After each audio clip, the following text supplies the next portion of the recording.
Wakati wa taabu kubwa utakapofika, wakati mapigo yatakapomiminwa, yule aliyekufa msalabani kwa ajili yetu, yule aliyetoa uhai wake kwa ajili yetu, yule ambaye sisi ni wa thamani sana kwake,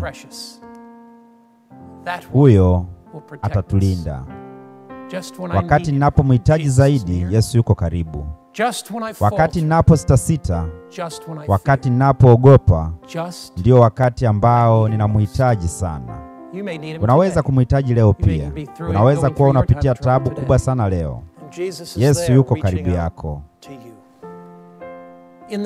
Katika siku zijazo, tutaangalia nyuma kuhusu masomo ya imani ambayo ametufundisha leo, na kumshukuru kwa masomo hayo ya uaminifu.